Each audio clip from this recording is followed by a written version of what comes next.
जय हिंद, नमस्कार प्यारे साथियों। इंटरनेशनल रिलेशन में आप सभी का एक बार फिर स्वागत है। आज के सेशन में चर्चा करेंगे कि जो रूस के राष्ट्रपति पुतिन हैं वो एक बार फिर से रूस के राष्ट्रपति का चुनाव जीत गए हैं और इस चुनाव में रूस के राष्ट्रपति जो पुतिन हैं उन पर आरोप है कि उन्होंने तानाशाही की बदौलत इस चुनाव को जीता है। और इसके अलावा इन्होंने जो इनके टक्कर का विपक्ष का नेता एलेक्सी नावल्नी है इसको भी मरवा दिया था। तो क्या है पूरा मामला और पुतिन चुनाव जीतने के लिए किस प्रकार की तानाशाही का प्रयोग करते हैं, तो इन सभी बातों को इस वीडियो में विस्तार से समझेंगे। देखिए, रूस में 15 मार्च से लेकर के 17 मार्च तक चुनाव चले थे, जिसमें 3 दिन तक चुनाव चले थे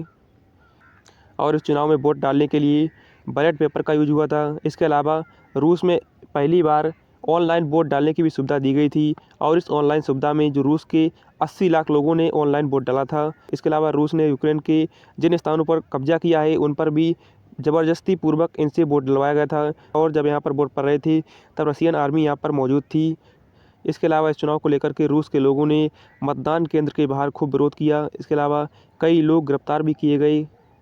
और इस चुनाव में जो रूस के राष्ट्रपति पुतिन हैं इनको कुल वोट का लगभग 88% वोट मिला था। वहीं बिल्कुल एग्जैक्ट आंकड़े की बात करें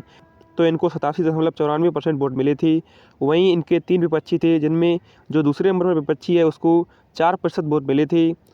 वहीं पुतिन का रिकॉर्ड देखें कि इनको किस चुनाव में कितने वोट मिले हैं तो वो इस प्रकार है।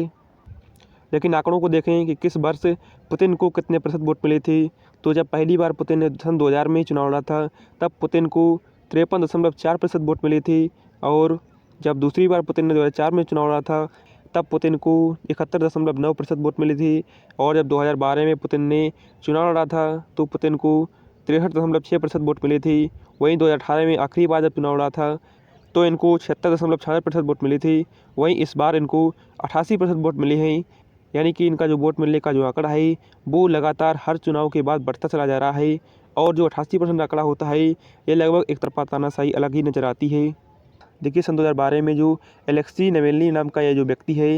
यह विपक्ष नेता के रूप में पुतिन का दुश्मन बनकर के उभरा था और जो एलेक्सी था यह इतना लोकप्रिय था कि इस पर बनी डॉक्यूमेंट्री को लॉस एंजिल में ऑस्कर अवार्ड 2023 से सम्मानित किया गया था और इसको 95 नंबर का जो अकादमी पुरस्कार है उससे भी सम्मानित किया गया था और इसके यूट्यूब चैनल पर 2021 तक 6 मिलियन से भी ज़्यादा सब्सक्राइबर थे।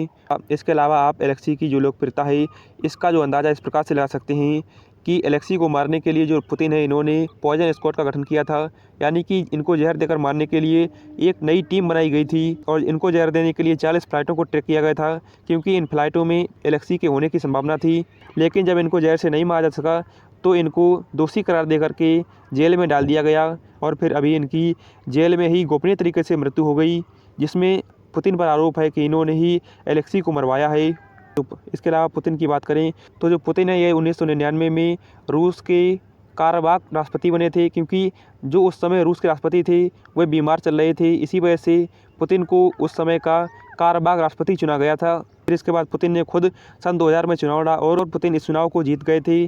इसके बाद पुतिन 2008 तक 2 बार रूस के राष्ट्रपति चुने गए, लेकिन जो रूस का संविधान है उसमें एक टर्म था कि कोई भी व्यक्ति लगातार 2 ही बार रूस का राष्ट्रपति रह सकता है। इसी वजह से जो पुतिन है इनको राष्ट्रपति का पद छोड़ना पड़ा, लेकिन इन्होंने अपने जो पीएम हैं जिनका नाम दिमित्री मेदवेदेव था इनको राष्ट्रपति बना दिया, जो 2008 से लेकर के 2012 तक रूस के राष्ट्रपति रहे थे और इस कार्यकाल में पुतिन खुद पीएम बन गए थे। और 2008 से 2012 के कार्यकाल के बीच ही जो दिमित्री हैं इन्होंने रूस के संविधान में संशोधन करके जो रूस के राष्ट्रपति का जो कार्यकाल होता है जो कि पहले 4 वर्ष का था उसको बढ़ा करके 6 वर्ष कर दिया और 2012 से लेकर के अब तक जो रूस के राष्ट्रपति पुतिन हैं वो रूस के राष्ट्रपति के पद पर तैनात हैं। इसके अलावा 2020 में पुतिन ने संविधान में संशोधन किया था जिसमें लगातार 2 बार रहने का जो टर्म थी उसको खारिज कर दिया था और इस संविधान संशोधन से जो पुतिन है वो 2036 तक इस रूस के राष्ट्रपति के पद पर बने रह सकते हैं और इसको साबित करने के लिए रूस के राष्ट्रपति पुतिन ने जनमत संग्रह भी करवाया था। इसके अलावा रिपोर्ट्स की माने तो जो पुतिन है वो दुनिया के सबसे ताकतवर व्यक्ति होने के साथ ही दुनिया के सबसे अमीर व्यक्ति भी हैं, क्योंकि पिछले साल रिपोर्ट में खुलासा हुआ था कि जो पुतिन है वो दुनिया के सबसे अमीर व्यक्ति एलोन मस्क से भी कई ज़्यादा गुना अमीर हैं। वहीं जो पुतिन की बेटी है इसका नाम सबसे अमीर रशियन गर्ल में आता है।